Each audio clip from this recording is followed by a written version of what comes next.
Halo semuanya, saya Mia Mayelina dari Kuliner 101 ingin membacakan biografi tentang Raden Ajeng Kartini. Raden Ajeng Kartini adalah seorang pahlawan nasional Indonesia yang dikenal sebagai pelopor emansipasi wanita. Ia lahir di Jepara, Jawa Tengah pada 21 April 1879 dari keluarga bangsawan Jawa. Raden Ajeng Kartini mulai bersekolah di European Leger School pada usia 6 tahun, di mana ia belajar bahasa Belanda dan pelajaran umum lainnya. Pendidikan formalnya terhenti pada usia 12 tahun karena harus menjalani pingitan, yaitu tradisi Jawa yang mengharuskan gadis bangsawan tinggal di rumah sampai dinikahkan.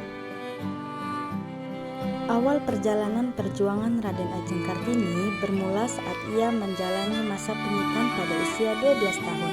Setelah tidak lagi diperbolehkan melanjutkan sekolah setelah mandi pingit, Kartini mengisi waktunya dengan membaca buku, majalah, dan surat kabar berbahasa Belanda yang membahas ilmu pengetahuan, kebudayaan, dan isu-isu sosial. Ia juga aktif berkorespondensi dengan sahabat pena dari Belanda seperti Rosa Abendanon. Dari bacaan dan diskusi melalui surat itulah, Kartini mulai menyadari adanya ketidakadilan terhadap perempuan, terutama dalam hal pendidikan dan kebebasan berpendapat.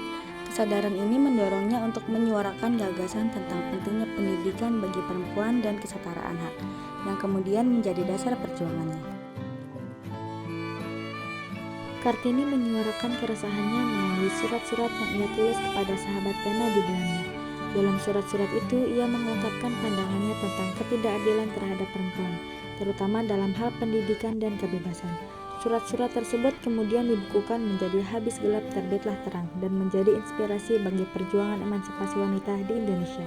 Raden Ajeng Kartini menikah pada tanggal 12 November 1903 dengan Raden Adipati Djoyo-Diningrat, seorang duda dan bupati Rembang yang saat itu berusia jauh lebih tua darinya. Meski pernikahan ini merupakan perjodohan sesuai tradisi, Kartini menerima lamaran tersebut karena suaminya mendukung cita-citanya dalam memajukan pendidikan perempuan. Setelah menikah dan tinggal di Rembang, Raden Ajeng Kartini mendirikan sekolah untuk anak-anak perempuan pribumi di Kompleks Pendopo Kabupaten. Sekolah ini mengajarkan membaca, menulis, serta keterampilan rumah tangga dengan tujuan memberi kesempatan pendidikan bagi kaum perempuan. Kartini mendapat dukungan penuh dari suaminya, Raden Adipati Djoyo-Diningrat, sehingga cita-citanya dalam memperjuangkan emansipasi perempuan mulai terwujud meskipun usianya singkat. Raden Ajeng Kartini wafat pada tanggal 17 September 1904 di Rembang, Jawa Tengah, pada usia 25 tahun, hanya 4 hari setelah melahirkan anak pertamanya yang bernama Raden Mas Sosalid pada 13 September 1904. Ia meninggal akibat komplikasi pasca melahirkan yang pada masa itu belum bisa ditangani secara medis dengan baik. Meskipun ia meninggal pada usia muda, perjuangan dan pemikirannya tetap hidup dan memberi pengaruh besar bagi kemajuan perempuan Indonesia. Wafatnya menjadi pengingat bahwa usia bukanlah batas untuk membuat perubahan besar.